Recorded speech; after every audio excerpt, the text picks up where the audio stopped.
Bismillahirrahmanirrahim. Assalamualaikum warahmatullahi wabarakatuh. Alhamdulillah rabbil alamin wa bihi nasta'inu ala umuri dunya waddin wassalatu wassalamu ala asyrofil mursalin wa ala alihi wa sahbihi ajma'in wa la hawla wa la quwwata illa billahil aliyyil azim. Raditu billahi rabba wa bil islami dina wa bi Muhammadin nabiyya wa rasulah. Rabbi zidni ilma warzuqni fahma, amin amma ba'd. Pendengar Radio Dais Masjid Agung Jawa Tengah dan juga pemirsa MACD TV rahimakumullah. Alhamdulillah wa syukurillah pada sore hari ini kita bisa berjumpa kembali dalam acara kajian sore Dais spesial Ramadan di edisi Senin 10 Mei 2021. Kita akan lanjutkan bahasan kita hari ini setiap Senin, yakni kita istiqomah tafsir Al-Qurtubi. Hari ini kita akan lanjutkan di surah Ali Imran 141 yang pada intinya bahwa semua musibah untuk orang mukmin adalah agar lebih waspada. Namun seperti apa penjelasannya nanti didengarkan di 107,9 MHz. Namun jangan lupa nanti sesi kedua mohon bisa ada masukan phone live di 6746352 baik SMS maupun WA. Alhamdulillah pada sore hari ini telah hadir narasumber yang setia menemani pendengar dan pemirsa, yakni Kiai Haji Ulil Albab Syekhun Sarjana Agama. Itu adalah pengasuh Pondok Pesantren Al-Ikhlas Peturunan Luar Biasa. Assalamualaikum Yai. Waalaikumsalam warahmatullahi wabarakatuh. Gimana kabar Yai? Alhamdulillah. Sehat-sehat ya. Sehat walafiat. Ya, pagi ini sudah 10 hari terakhir sudah hampir ini sih. Mudah-mudahan pendengar semua sehat ini. Iya. Kita berbicara tentang surah Ali Imran 141 ya. Assalamualaikum warahmatullahi wabarakatuh. Waalaikumsalam. Pendengar setia Radio Dakwah Islam Masjid Agung Jawa Tengah serta pemirsa MACD TV, kita kaji bersama Ali Imran 141. Bismillahirrahmanirrahim. Wal yumahhisallahu alladziina aamanu wa yamhaqul kafirin. Subhanallahul azim. Jadi dari peristiwa kekalahan di perang Uhud, di mana Allah sendiri menyatakan di antaranya adalah wayat tahida minkum syuhada. Di antaranya hikmahnya adalah agar di antara kalian itu ada yang mati syahid. Dan itu memang sudah direncanakan ya, bahwa ketika ditawar oleh malaikat Jibril ketika habis perang Badar, itu kan orang Islam menang. Padahal perang Uhud itu kan cuma selisihnya cuma 1 tahun ya setelah perang Badar. Itu kan tadinya sudah ditawari kan oleh malaikat Jibril. Jadi kalian itu lebih memilih untuk al-fida atau al-qatl. Kalian memilih tawanan-tawanan perang ini, mau kalian mintai tebusan atau minta untuk dibunuh aja, dieksekusi agar besok nggak jadi masalah. Tapi sudah dikasih tahu oleh malaikat Jibril bahwa insa'ul qatla wa insa'ul fida'a ala ayyuktala minhum amul mukbil. Jadi ada pilihan ketika kalian itu saat ini minta untuk difida, maka ada resikonya. Tahun depan kalian harus bertanding lagi, perang lagi, dan kemungkinan kalian akan ada yang harus mati syahid. Nah itu ya, karena wa faqalu al-fida wa yuktalu minna. Mereka malah minta, enggak, kami lebih baik minta tebusan saja, besok kita tanding lagi aja. Jadi ini sebenarnya mengajarkan untuk bersikap kesatria tuh. Jangan cuma menang terus akhirnya musuh dibantai habis. Ya saatnya tanding ya tanding lagi gitu aja. Lebih satria ya, sahabat-sahabat. Dan ya jawaban para sahabat ini, terutama sahabat Ansor waktu itu, ya kemudian mereka menebus kan, dan pada perang Uhud mereka 70 orang Ansor itu meninggal dunia, mati syahid. Ya memang bagian dari hikmah dari kekalahan itu agar wayat tahida minkum syuhada. Ya memang agar ada yang mati syahid ya, agar ada yang mati syahid. Padahal wallahu la yuhibbul zalimin. Allah tidak suka dengan orang-orang yang zalim. Dan orang itu ketika sering mengalami kemenangan terus-menerus tanpa pernah mengalami kekalahan, kadang jadi pongah, jadi sombong, jadi GR berlebihan. Merasa bahwa kemenangan itu semata-mata karena usahanya, bukan atas bantuan Allah. Itu kan bentuk kesyirikan tersembunyi. Jadi sombong itu kenapa begitu dilarang? Karena itu bentuk kesyirikan tersembunyi. Dia berarti memuji, memuja, bahkan menyembah dirinya sendiri. Digambarkan seperti manitahoda ilahu hawahu, orang yang sudah mempertuhankan hawa nafsunya. Dan biasanya memang karakteristik manusia seperti itu. Ketika dia itu mengalami kesuksesan tanpa pernah mengalami kegagalan, itu juga akhirnya dia seakan mempertuhankan usahanya sendiri, mempertuhankan nafsunya sendiri. Sehingga itu bagian dari apa ya, skenario-nya Allah agar orang Islam itu meskipun nanti akhirnya dikasih kemenangan sampai Nabi meninggal dunia, bahkan sampai para sahabat itu khulafaur rasyidin habis ya, serta para sahabat itu kasih kemenangan terus, tapi tetap harus merasakan kekalahan, dan itu harus di awal-awal agar selalu waspada. Karena itu wal yumahisallahu alladzina amanu, ada tujuan ayah tabiro. Jadi tujuannya yumahisa itu maksudnya Allah ingin memberi kewaspadaan kepada mereka agar mereka itu lebih waspada. Nah itu, karena ketika orang itu akan waspada, artinya orang tetap percaya diri, tapi tidak terus kemudian leha-leha, santai-santai, gapah terhadap musuh. Nah itu, pada perang yang lain pun pernah ditegur itu, karena waktu itu jumlah umat Islam kan sangat banyak, sehingga mereka itu bergembira dan bertakbir dengan nada yang sangat keras waktu itu. Nah kemudian ditegur oleh Nabi, nggak usah keras-keras bengak-bengok, Allah itu maha dekat, nggak maha jauh. Kenapa kamu harus bengak-bengok? Ya karena waktu itu sudah setelah perang Uhud berikutnya terus menang agak pongah itu, langsung ditegur. Jangan kamu berdoa dengan bengak-bengok seperti itu. Kenapa? Allah nggak jauh, Allah sangat dekat. Jadi nggak perlu seperti itu. Kemudian juga yang kedua, ayutohiro aimin dunubihim. Jadi yumahisa itu artinya juga bisa berarti wali yumahisallahu ladina amanu. Dengan kekalahan itu Allah pengen untuk membersihkan dosa-dosa orang-orang yang beriman. Karena hakikatnya bagi orang mukmin ketika terkena musibah itu adalah bagian untuk kafaratan wa tahuron. Jadi ketika pada umumnya itu orang tidak bisa menjaga diri dari kekeliruan, dari kesalahan, maka kadang Allah harus menimpakan musibah. Untuk apa? Untuk membersihkan. Iya. Bagi anak kecil itu ketika tubuhnya kotor, itu ketika dimandikan oleh orang tuanya ya merasa itu sebuah musibah. Oh, saya itu pengennya kotor-kotor kok. Bahkan nangis bengok-bengok. Tapi ya ibunya ya diam aja, senyum-senyum aja, cekel-cekel mereka kamar mandi, dimandikan ya bengok-bengok ya ben. Bahkan ya disabun, cik nangis ya ben. Nah, perlu mambek disaplak ning gone bokonge, ceplek sithik, pambek diriot sithik. Ya enggak apa-apa. Itu bukan karena untuk benci kepada anaknya yang kotor, itu bukan. Itu justru wujud kasih sayang. Wujud kasih sayangnya disabuni, dikosoki, ya seperti itu. Ya seperti orang tua yang melihat ada kesalahan, ada kekeliruan di dalam tubuhnya anaknya. Wong ketok jelas itu kakinya itu jelas ada yang salah. Lah napa kesusuben itu kan ada kayu kecil itu ya, sobekan kayu kecil masuk. Lah kalau yang sayang tahu ini ada yang salah, ini kamu harus waspada, ini kalau dibiarkan repot ini. Maka yang salah seperti itu kadang ya perlu untuk liyumahiso, harus dibersihkan. Maka kaki yang kena susup itu ya harus dicupit, ya, diambilkan temiti, dicutik. Sakit ya sakit, nangis ya biarin. Karena itu malah wujud sayang. Yang enggak sayang ya ben agosisan.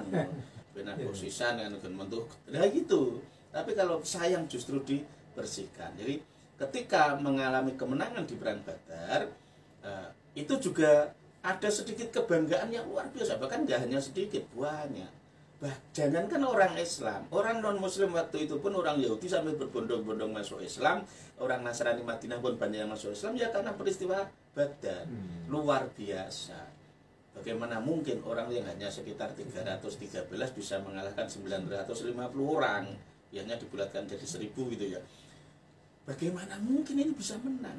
Kalau bukan karena kekuatan iman mereka, karena kehebatan Tuhan mereka. Waktu itu kan semacam untuk membanding tuh, berarti Tuhan-Tuhannya orang-orang suku Quraisy itu kalah dengan Tuhan-Tuhannya umat Islam. Nah itu seakan adu Tuhan atau adu dewa waktu itu ya. Nah itu membuat umat Islam juga bangga. Tapi kemudian itu ditegur oleh Allah lewat kekalahan pada perang Uhud. Tujuannya agar lebih waspada. Jadi kemenanganmu bukan karena semata-mata atas strategimu, karena strategi yang diatur oleh Nabi Muhammad sudah hebat, ya udah bagus sekali itu. Bukan karena semata-mata usahamu, juga bukan karena semata-mata jumlah tentaranya, enggak. Tapi semuanya itu juga karena atas kehendak karena atas kehendak Allah. Nah, karena itu al makna ay waliyumahi sallahu dzunubal ladzina amanu. Jadi yang dimaksud dengan waliyumahi sallahu ladzina amanu ay waliyumahi sallahu dzunubal ladzina amanu. Nah gitu. Jadi ini mudhofnya dibuang, tinggal mudhof ilaihnya langsung itu. Ya, dalam tata bahasa atau dalam gaya bahasa ya. Dalam gaya bahasa seperti itu biasa. Orang itu sering tinggal dijujuk mudhof ilaihnya, mudhofnya dibuang.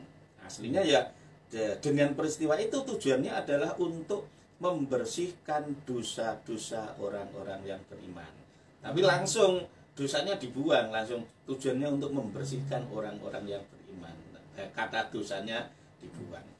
Ya, kalau orang yang paham gaya bahasa tentu bisa memaklumi. Yaitu kayak seperti kita, ibu-ibu kan juga sering seperti itu bilangnya.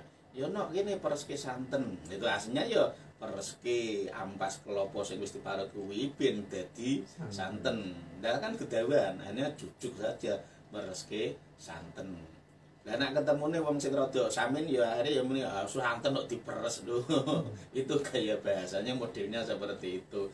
Sama seperti orang Jawa kan sering bilang, aku no penekke klopo kok dipenek. Aslinya ya enggak gitu. Itu karena mudhofnya dibuang. Nah, jadi aslinya ya penekno wit lugu, petekke klopo, kedawan. Nah, akhirnya dijujuk penekke klopo. Nah, itu sama.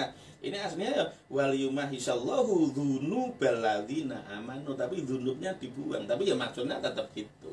Jadi tujuannya untuk membersihkan, untuk menghapus dosa-dosa orang-orang yang beriman. Yumahes juga bisa diartikan yumahes itu aslinya adalah inqata wa baruhu. Artinya terputus. Jadinya terputus. Jadi tujuannya adalah agar kekeliruannya itu terputus. Sudah cukup sekali ini saja. Besok jangan diulang lagi kesalahan-kesalahan yang sama.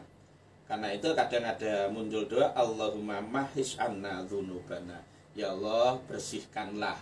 Bersihkan itu artinya ya putuskan. Tidak ada hubungan lagi dosa-dosa kami. Bersihkanlah dosa-dosa kami. Ay kholisna min uqubatina. Maksudnya adalah kami mengharapkan agar kau bersihkan kami dari dosa-dosa kami. Maksudnya adalah uqubah itu siksa-siksa yang harus kami tanggung. Uqubah dengan dzunub itu selalu terkait. Karena setiap ada dosa pasti nanti ada siksanya. Ada kesalahan pasti ada sanksinya. Nggak mungkin orang diberi sanksi tanpa karena kesalahan. Dan biasanya kesalahan pasti ada sanksinya, kecuali dimaafkan. Karena itu doanya Allahumma kholisnya. Seharusnya kalau kami itu salah ya harus menanggung konsekuensi untuk disiksa. Tapi kami mohon hentikan, putuskan, bersihkan kami dari dosa-dosa kami. Kemudian Imam Abu Ishaq bin Az-Zujad misalnya mencontohkan beri tahmis bimakna talhis, jadi artinya sama ya. Jadi at-tamhis bimakna tahlis. Jadi artinya mahhaso itu sama dengan kholaso. Jadi artinya membersihkan atau menyelesaikan, pun diberesi mawon pun beres selesai sampai di sini. Jadi memang hikmah yang luar biasa. Jadi kadang itu orang itu harus dikasih dikasih musibah agar dia jadi lebih sadar diri. Nah, karena kadang ketika orang itu tidak dikasih musibah sama sekali, mungkin dia itu akan terlalu jauh dari Allah. Jadi kadang ya seperti itu. Seperti istri yang sayang pada suaminya itu ketika suami sudah lirak-lirik sebelum kebablasan harus dijiwit dhisik. Nah, itu kan bunjane bojo ke lirak-lirik. Itu istri yang sayang sing lanang malah dicubit, cekit. Nah, gitu. Karena istri sing rapat sayang ya kono to Mas jangan kenalan sisan, pak bojo sisan ya dilulu ngono ya. Tapi yang sayang enggak, biasanya langsung segera ditegur. Teguran-teguran musibah-musibah kecil itu sebenarnya adalah bagian dari wujud kasih sayangnya Allah. Karena itu tidak ada yang suka dengan bala illa mayyariful mubli, kecuali orang yang dia sadar siapa yang memberi bala musibah. Cuma kita menggunakan bahasanya jangan bala, ujian. Nah, gitu. Kalau kita menggunakan bahasanya musibah, itu kita kok medeni ya. Akhirnya kesannya itu sesuatu yang enggak enak di hati. Ujian saja, karena ketika orang mendapatkan ujian itu seneng. Bahkan orang nggak boleh ikut ujian nangis ya Pak. Iya, ya mau udah kelas 3 SPP urung beres, bayar urung beres, ya rentok melu ujian, nah urung bayar. Ngono ya wong tuane dioprak-oprak kudu kon bayar. Ya padahal ujian iki rekoso lho. Ujian dengan musibah itu yang sama, cuma dengan merubah bahasa saja itu akan menimbulkan kesan yang beda. Iya. Jadi perlu kita itu merubah judul lah bahasa kita. Rubahlah judul, rubahlah merek itu. Lalu rubahlah apalagi istilahnya bandrol yang kamu pasang. Karena sering kita itu sesuatu yang sebenarnya nggak begitu berat, nggak begitu masalah. Karena kita bandrol, kita pasang merek yang tidak enak-enak ya. Jadi tidak enak. Aku untuk musibah, untuk ujian yang berat, untuk ujian sing apik dulu lah gitu. Akhirnya ketika bala musibah itu kita bala gitu ya bala ya ujian toh. Ujian itu berarti kalau saya lolos dari situ malah seneng. Berarti saya akan naik tingkat. Iya. Kan itu saya sering sampaikan, itu kadang saya juga belajar pada orang-orang yang suka mencari ujian gitu ya. Jadi dia malah bayar hanya untuk mengikuti ujian ya, nggak hanya anak sekolah, tukang tril Pak. Jadi tukang tril itu bayar untuk nerabas tuh sampai 200.000, 250.000 hanya untuk ikut melewati jalur yang sengaja dijadikan jalur yang sulit, lewat sawah, lewat kali, lewat tebing-tebing, ini bayar ya Pak. Lewat hutan bayar. Tukang tril itu dikasih jalan yang cor-coran nggak mau, maunya ya sawah, kebun-kebun, nyemplung kali, nyemplung lumpur, dan anehnya ketika kecemplung lumpur ora ono sing nangis Pak. Ora ono sing musuh-musuh iki pamimpine sapa dalane enggak. Kasih jalan yang baik enggak, saya pengen yang sulit-sulit. Jadi ketika orang mengalami kesulitan itu nanti menemukan yang enak itu jadinya seneng. Orang itu ketika habis menghadapi sesuatu yang berat, menghadapi sesuatu yang ringan itu jadi senang, jadi syukur. Ya gitu. Itulah yang juga menjadi alasan kenapa Utsman bin Affan ketika membakukan dan membukukan Al-Qur'an itu satu-satunya surat pendek yang di depan kan cuma Al-Fatihah. Setelah itu kan surat yang panjang-panjang dulu.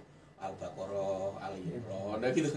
Kenapa seperti itu? Ketika orang itu tadinya begitu dibuka Al-Fatihah kemudian Al-Baqarah, waduh, dawane kaya ngono, Al-Imran dawane kaya ngono. Dan nanti kalau yang belakang-belakang kan makin pendek. Mau ketemune sing cilik-cilik luwih enteng. Iya gitu.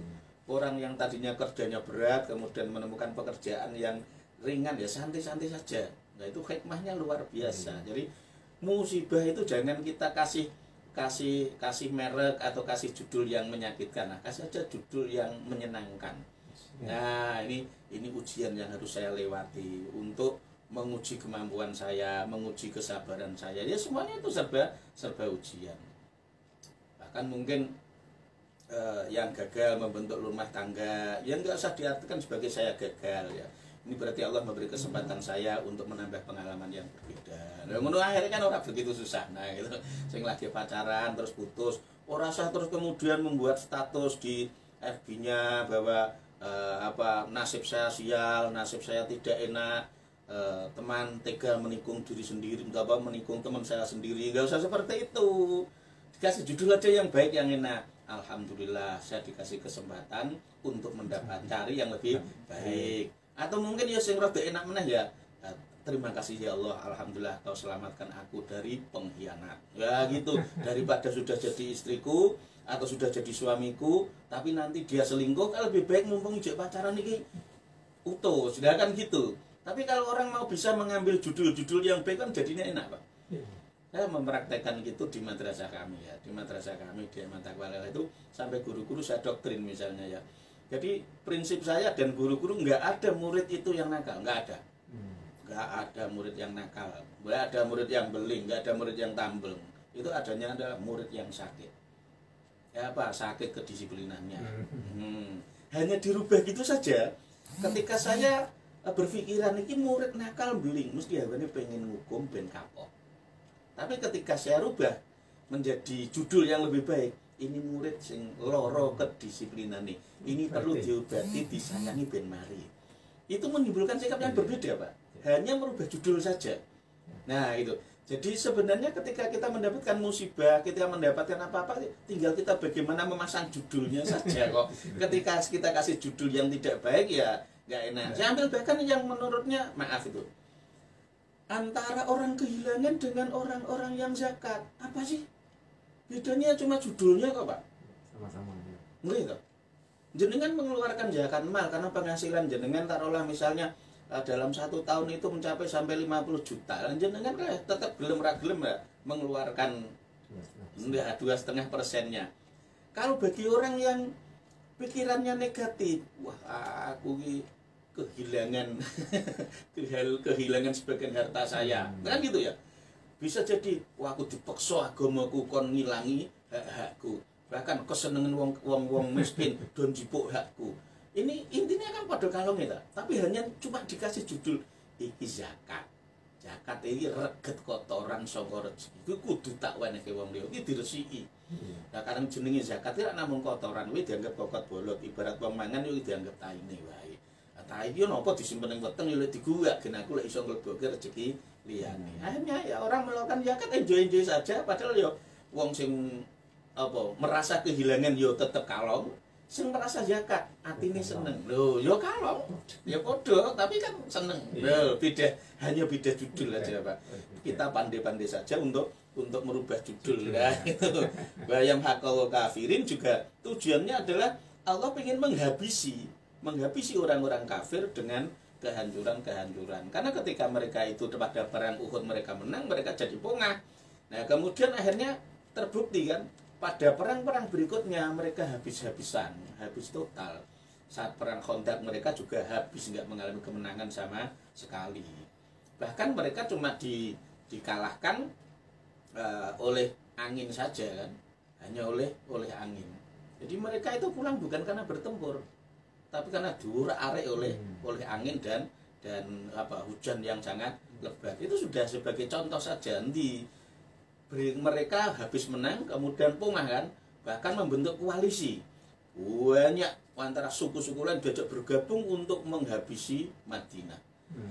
Tapi ketika sampai disebutnya perang Ahzab itu kan karena dari jamak taksir dari Hizbun itu kan kelompok perang. Ahzab itu artinya adalah kumpulan koalisi kelompok perang. Jadi mereka itu pasukannya pasukan koalisi ya, model kayak Amerika ngono ya. Dadi nek arep perang apa-apa mesti golek bolos ngakan dhisik, jak ngeroyok. Lah modelnya gitu. Nah, itu dulu juga gitu. Setelah kemenangan itu akhirnya mereka sampai membentuk pasukan koalisi.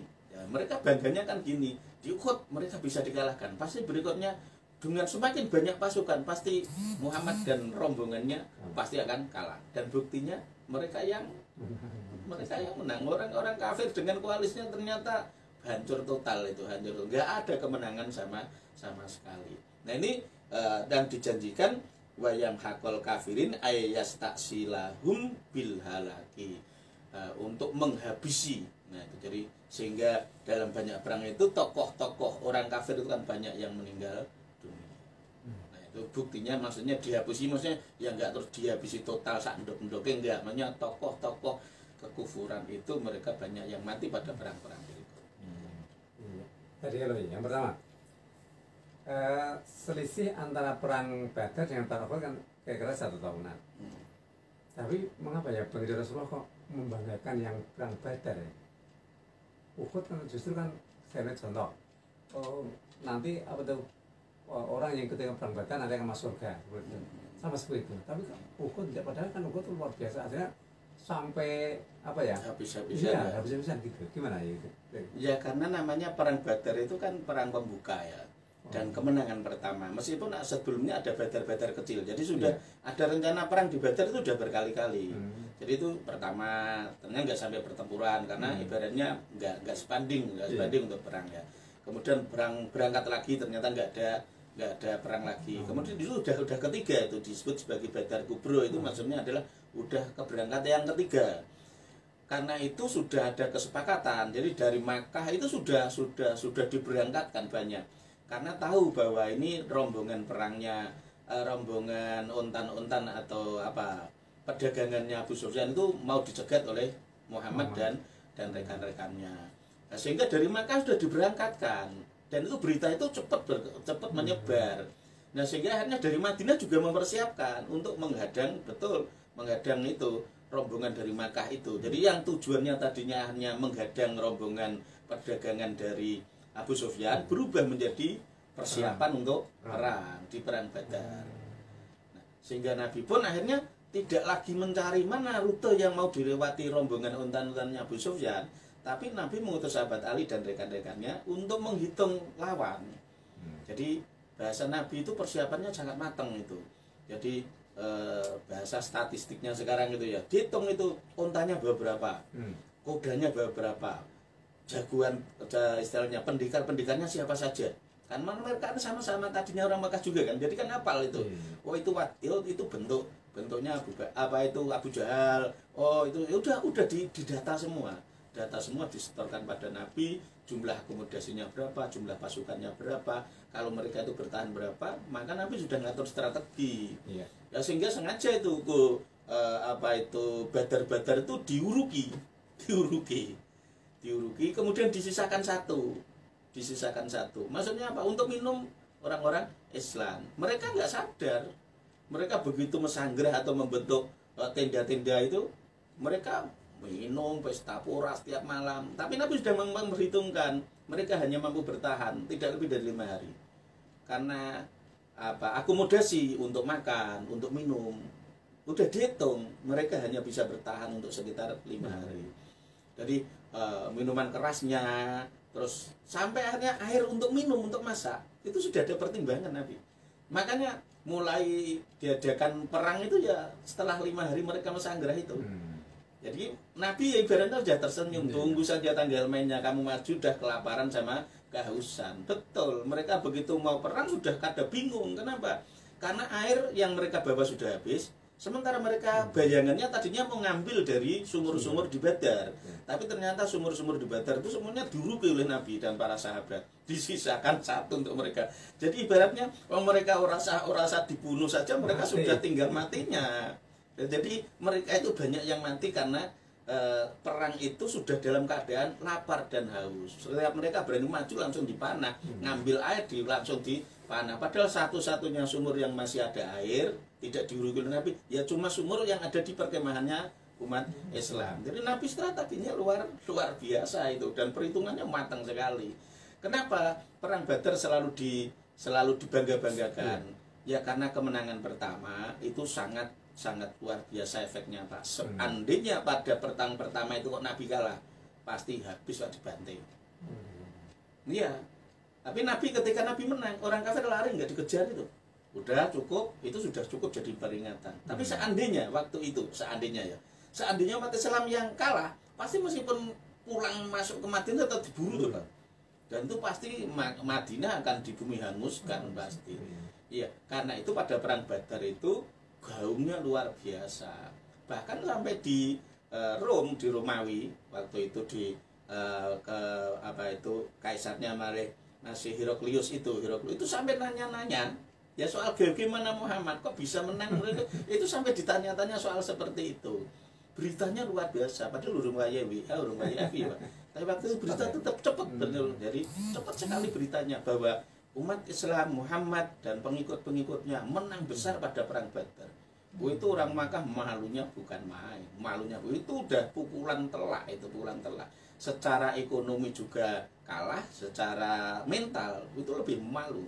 Makanya mereka dendamnya bukan main. Tahun besok harus kita harus perang lagi untuk balas dendam.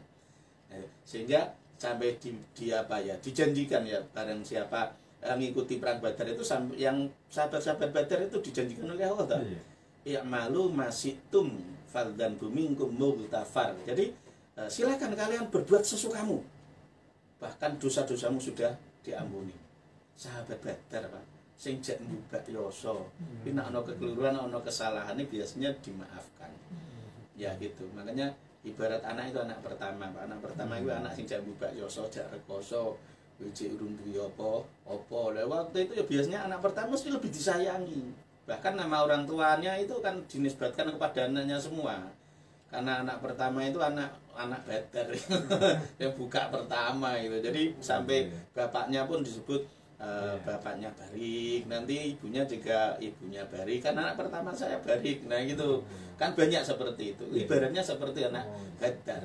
Pasti Badar yang paling selalu diutamakan. Yang pertama kali. Nanti apa berarti yang anak kedua bukan ya anaknya, tapi yo sing disebut tetap anak pertama terus toh, Pak. Sama. Perang yang disebut dulu pasti perang yang pertama. Kesuksesan pertama pasti itu akan selalu di. Tapi mengapa? Apakah orang Islam tidak boleh? Artinya agama Islam tidak boleh kalau sukses terus tapi kita tidak pongah dan sebagainya. Itu secara ya boleh, cuma secara logis hampir-hampir nggak mungkin karena Allah wis hafal lah hampir karakter ciptaannya sendiri. Menungso kuwi nak menang terus, itu biasanya kurang waspada. Jadi meskipun sekali itu pernah dibuat kalah juga, biar nanti untuk seterusnya dia akan waspada terus. Nah, gitu. Kadang memang orang harus mengalami kegagalan agar dia lebih hati-hati, lebih waspada. Agar dia tidak sombong, tidak pongah. Bahwa seakan itu dirinya itu selalu menang. Gitu. Bahkan Khalid bin Walid itu kan terkenal kalau perang menang terus tuh. Oleh Umar bin Khattab itu sempat dihentikan. Takutnya itu. Wah, ini kalau nanti seakan-akan nanti para askar mengandalkan semuanya asal Khalid mesti menang, asal Khalid bin Walid mesti menang. Karena kebetulan setelah itu menang terus. Nah, padahal menangnya kan karena dijanjikan oleh Allah. Dijanjikan oleh Allah. Cuma kebetulan yang diamanati untuk menjadi pemimpinnya, panglima perangnya adalah Khalid bin Walid. Nah gitu. Maka akhirnya sempat dihentikan dulu oleh Umar bin Khattab, berhenti dulu. Nah itu diganti oleh orang yang lain. Meskipun akhirnya Khalid bin Walid juga gitu, juga taklim ketika diminta untuk jadi prajurit biasa ya prajurit biasa. Lah waktu itu sudah pada bingung kenapa penggantinya Khalid bin Walid waktu itu ternyata kurang sukses memimpin perang dan tumbang mati itu. Ya waktu pada tanya, lu jangan tanya saya, itu panglima perangnya itu. Nah, gitu. Ya mak gitu enggak terus yo aku enggak. Setelah itu tumbang baru ini sudah habis ini panglimanya yang ditunjuk oleh Umar. Maka akhirnya baru dia maju. Iya, Khalid baru maju dan akhirnya bisa terselamatkan pasukan itu. Jadi Khalid bin Walid juga mengajarkan kepada kita kan. Jadi untuk takdim kepada pemimpin meskipun mampu karena ditunjuk yang enggak begitu mampu ya biarin aja Bang, itu ya pilihan. Nah itu waktu itu juga bagian dari Umar bin Khattab untuk ngatur agar orang Islam itu tidak mengandalkan semata-mata harus Khalid bin Walid. Terakhir nih, tadi ya juga mengatakan tentang doa sambil belajar, jangan sampai nanti salah paham pendengar kita itu. Kan kita kan maaf, kalau era kita kan memang doa itu keras. Jadi mas tadi gimana? Jadi memunculkan seakan itu ini segala-galanya waktu itu kan sudah berangkat perang ya. Wong dengan doa pelan saja Allah juga mendengar. Kenapa kamu harus bengak-bengok itu loh. Ya gitu. Sehingga diingatkan kamu itu juga tidak berdoa terhadap Tuhan yang tinggi. Kamu itu berdoa pada Tuhan yang Maha mendengar dan sangat dekat. Untuk apa bengak-bengok seperti itu? Waktu itu kan Yurungsun Speaker tuh Pak. Bengak-bengok. Itu juga mengurangi kehusuan gitu. Kemudian juga bagaimana kalau sekarang pakai speaker apa enggak boleh? Ya boleh karena beda kan suasananya. Sekarang itu suasana alam lebih keras, suaranya lebih tajam. Karena itu seandainya misalnya gitu, kalau saya ngisi di daerah sini dimatikan ya rambut suaranya itu Pak. Nah itu hanya alat untuk bantu. Dulu itu maksudnya Nabi mengingatkan. Jadi saat berdoa itu ahdiru qulubakum, jadi gunakan hatimu. Jadi jangan dengan banyak suara yang keraskan. Jadi waktu itu sahabat itu sambil jalan, itu sambil bertakbir, sambil berdoa, tapi kerasnya bukan main. Itu diingatkan. Menyemangati. Iya, tujuannya mungkin untuk kalau bahasa militer sekarang untuk menyemangati. Tapi oleh Nabi ternyata nggak boleh dan ditegur lewat ayat Quran. Iya, kita beri dari. Ya, pendengar pemirsa, kita jeda jangan lupa nanti sesi kedua Ponlab di 6746352 kita buka. Kita dengarkan satu nada berikutnya.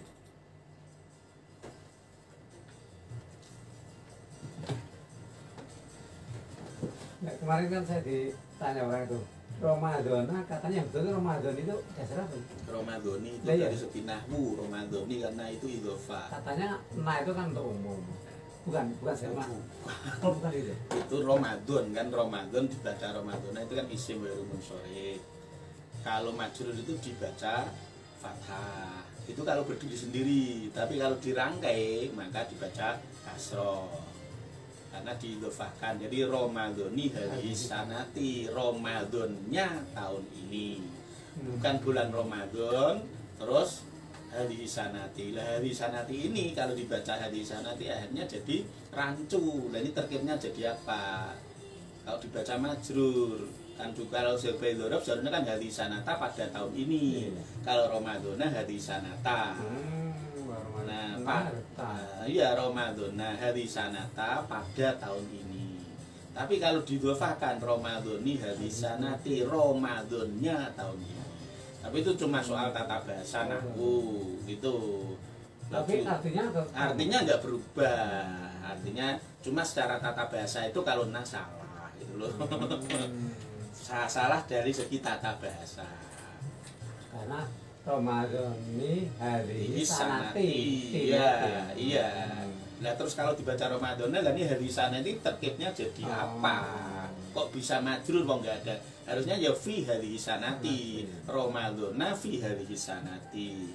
Nah agar tidak usah pasang fi, tapi maknanya sama, harus dilangsungkan. Mejanya rumah ini kan bisa meja di rumah ini.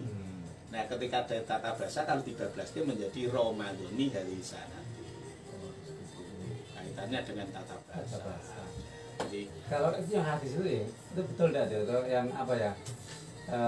Hadis kursi itu loh, yang laloka ya loka mahlakul akhlak itu. Iya. Iya betul. Itu kan banyak yang katanya itu bukan hadis palsu. Dong itu hadis kursi. Iya, hadis kursi. Artinya kan betul-betul ya, itu kan dari Rasul langsung. Iya.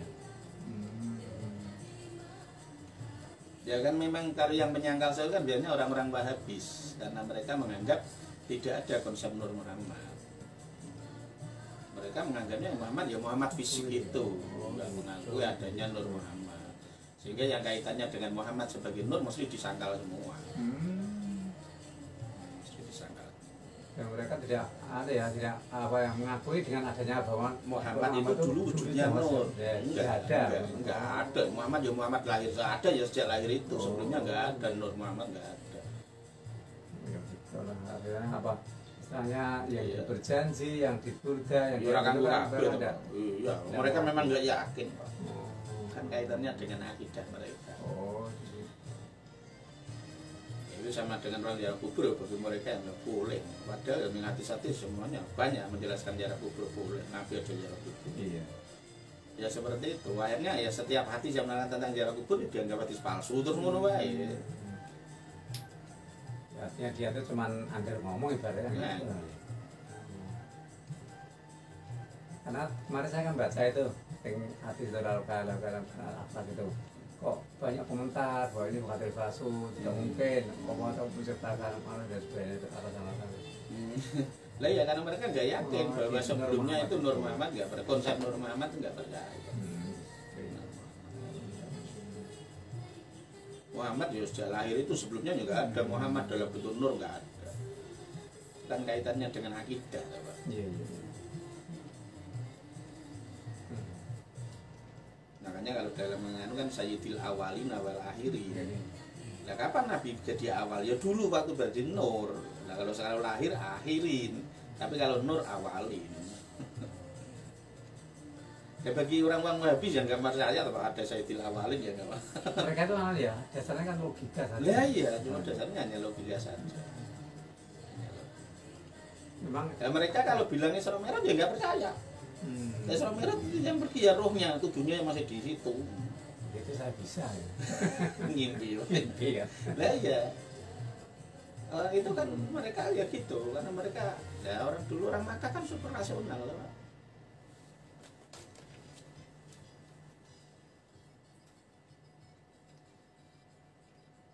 Alhamdulillah kita kembali di 107,9 MHz dan juga MACTTV. Dan ini juga live Facebooknya Rado Dais dan MACTTV serta channel YouTube-nya MACTTV.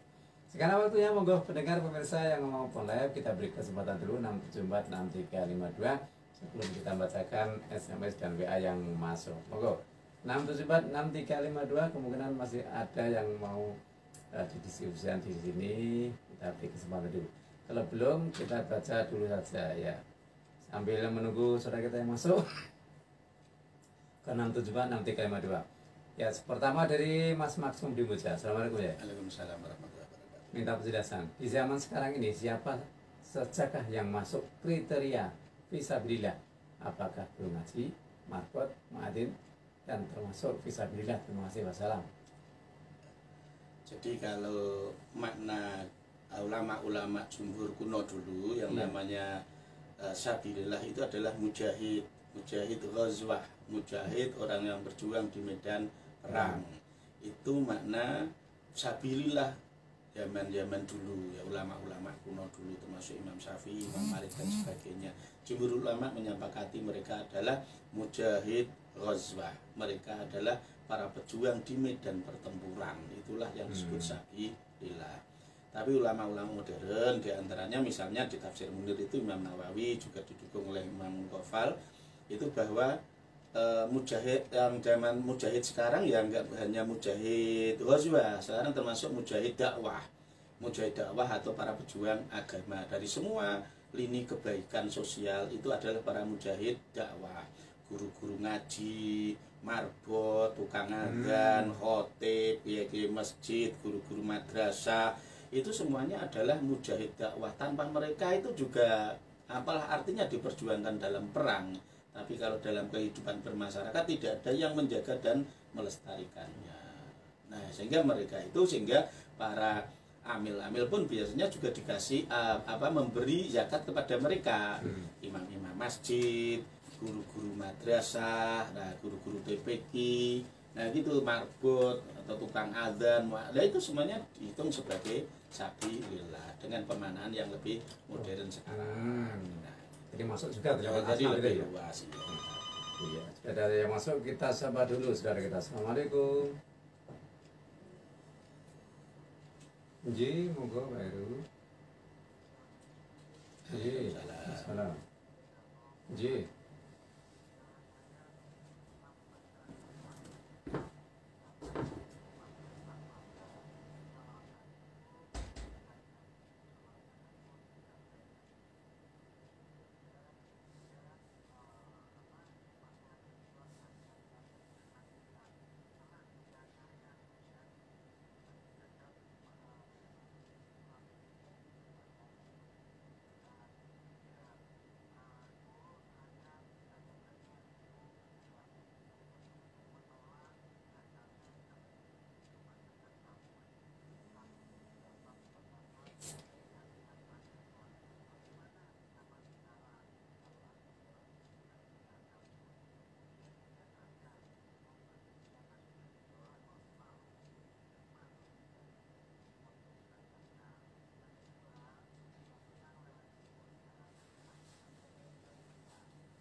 Iya. Waalaikumsalam warahmatullahi wabarakatuh. Ya, yang pertama tentang gimana Sa'labah ceritanya itu ya. Jadi Sa'labah itu sahabat Nabi yang minta didoakan kepada Nabi. Iya. Mintanya hanya dimintakan doa. Sudah tegur oleh Nabi, enggak minta yang lain, enggak. Minta agar dibuat kaya, mendoakan agar saya kaya. Enggak minta yang lain, enggak minta yang lain, enggak. Saya itu didoakan kaya, tapi oleh Nabi yang enggak hanya didoakan, dimodali oleh Nabi waktu itu. Dikasih domba untuk dipelihara. Ya singkat cerita, setelah mereka dia itu jadi kaya, sudah mulai enggak Jumatan, lama-lama sudah enggak bisa jamaah. Bahkan sampai ketika dia itu kambingnya banyak, mulai 40 itu udah diuji, dimintai zakatnya, tapi pinter, jadi nggak nolak Pak, nggak nolak, tapi direkod. Jadi wedhuse wis ana sing disembelih siji, jadi gerek 30 songo. Maka sahabat silahkan dihitung dihitung loh, kok orang 40, ya iya berarti urung wajib zakat. Ya pinter. Jadi nanti setelah jumlahnya mencapai 120, nah kemudian dibagi, yang lainnya dijual. Jadi yang satu rombongan titipkan ke anaknya, pakai pinter lengelah lho ben ojo nganti kena zakat. Setelah 2 kali ditegur, 3 kali, itu enggak ayat, setahu saya itu hadis ya. Nabi menyatakan halaka sa'labah, halaka sa'labah, halaka sa'labah, celaka kamu sa'labah. Nah setelah itu diberitahukan Sa'labah, Nabi marah, kamu didoakan celaka itu. Nangis Sa'labah, terus secepatnya dia, yaudah saya nanti saya yang bayarkan sendiri, nggak usah kamu tarii, saya nanti yang bayar sendiri, saya yang bayar sendiri. Tapi ketika dibayarkan kepada Nabi sudah nggak mau, maka dibagikan kepada sahabat, nggak mau juga. Nabi nggak mau nampak, masa saya perlu menerima. Wahnya dibagikan pada orang awam juga tahu semua Nabi nggak mau menerima. Jadi Sa'labah itu nganti judek, sehingga Sa'labah itu matinya umurnya sangat panjang. Sampai Nabi sudah meninggal, diganti Abu Bakar, diganti Umar, diganti Utsman. Zaman pemerintahan Utsman, Sa'labah baru mati, dan matinya pun mengenaskan karena kemana-mana hartanya jadi kaya raya, tapi hartanya nggak ada yang nggak laku, diberikan nggak ada yang menerima, itu ternyata judek juga.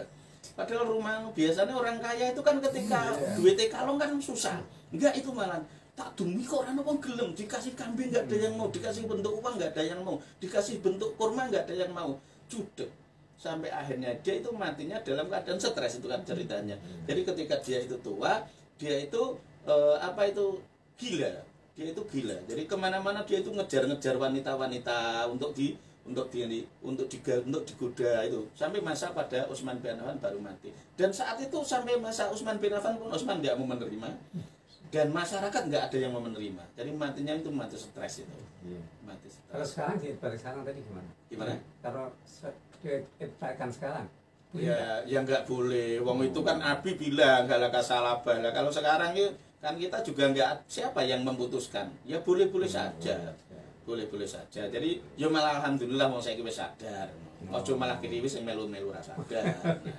Ya beda ya, karena zaman Nabi itu kan yang jelas siapa yang memvonis, siapa yang tidak divonis. Kan jelas ada Nabi. Lah kalau sekarang kita kan nggak ada Nabi, jangan ikut-ikutan memvonis seperti Nabi. Yang kedua, gimana tentang adanya Lailatul Qadar itu? Apa bentuknya seperti orang kaya raya atau cuma hanya beriman? Ukuran kesuksesan itu jangan hanya diukur semuanya harus kaya. Karena ukuran kaya itu kesuksesan itu harusnya Bill Gates itu nggak usah bercerai ya. Padahal katanya orang terkaya di dunia. Apa itu paling sukses Pak? Enggak, nyatanya pegatan itu berarti orang bahagia. Jadi janganlah mengukur kesuksesan seseorang kok hanya dari ukuran harta. Itu berarti kita itu madiyah, itu berarti kita materialistis itu. Dan baru saja kan minggu-minggu ini ya Pak ya, berita itu Bill Gates itu ternyata juga cerai. Nah, itu berarti bukan mendapatkan Lailatul Qadar. Remuk itu namanya. Jadi nggak ukuran Pak. Ya itu, jadi artinya itu akan menerima kebaikan-kebaikan bagi orang yang beribadah pada Lailatul Qadar, diampuni dosa-dosanya, kurang lebih sekitar 83 tahun itu diampuni semua. Itu kebahagiaan tersendiri. Jangan pernah mengukur kebahagiaan hanya dari segi materi. Seandainya bahagia keuntungan ukurannya hanya materi, kalau zaman dulu Korun harusnya lebih bahagia, lebih betul, tapi nyatanya juga tidak. Ya, kita yang ketiga tadi retorika itu maksudnya? Retorika itu maksudnya adalah gaya pidato, gaya penyampaian materi. Nah itu maksudnya retorika. Jadi teknik dalam menyampaikan materi pidato itu didasarkan dengan retorika. Itu bahasa untuk keren saat ini. Ya kira-kira ya cara pidato itu ya jombo seni, nah gitu, jombo seni. Terus kemudian harus menarik perhatian, disesuaikan dengan bahasa dan tingkatan pemahaman mereka. Pidato bocah TK yo ojo kaya pidato karo cah SMA. Pidato nih pengajian lo anak-anak SD ya jangan sama dengan pidato ilmiah di forum rektor ya gitu ya, nggak bisa. Semuanya itu ada bahasanya sendiri-sendiri. Nah gitu, misalnya pengajian untuk ibu-ibu ya ojo nggo bahasa ilmiah kok sing kanggo ning kampus ya, itu namanya retorika Pak. Jadi ilmu yang digunakan untuk mengatur bagaimana agar apa yang disampaikan itu bisa efektif diterima oleh siapa yang mendengarkan, karena disesuaikan dengan tingkat pemahaman mereka. Sekarang dari Kang Anwar, Mudah-mudahan tidak salah ini karena bahasanya gimana ya? Nah, dari Kang Anwar, Assalamualaikum Yai. Tentang zakat, mengusulkan mengasihi zakat fitrah orang mampu bisa menyekolahkan anak sampai perguruan tinggi sukses. Jadi PNS semua sekarang orang tidak bekerja hukumnya. Oh, jadi mereka bisa menyekolahkan tapi sekarang mereka tidak punya gitu loh. Itu dikasih. Oh sekarang nggak punya. Ya, sekarang. Ya hukumnya ya hukum sekarang nggak Pak. Bukan hukum masa lalu. Dulu kaya sekarang miskin ya hukumnya hukum sekarang. Bisa aja. Jadi al-hukmu yaduru ma'ilatihi. Hukum itu berjalan sesuai dengan alasan yang mengikutinya. Ya gitu. Ketika jenengan di rumah itu ya keadaannya ya nggak sama kan ketika jenengan nanti di pesawat ya sama. Dulu kaya dengan sekarang miskin ya. Ya beda. Disesuaikan ya.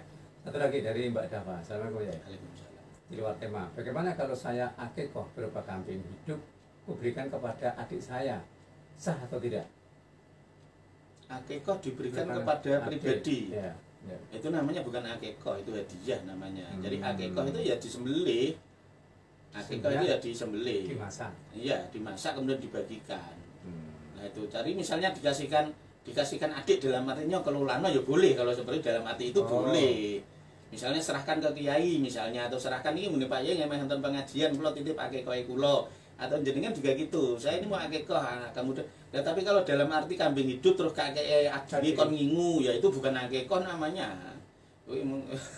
Bukan akikoh. Akikoh itu artinya ya aslinya itu kan akikoh kan aslinya nama rambut bajang, Pak. Jadi bayi yang lahir itu rambutnya kan rambut bajang.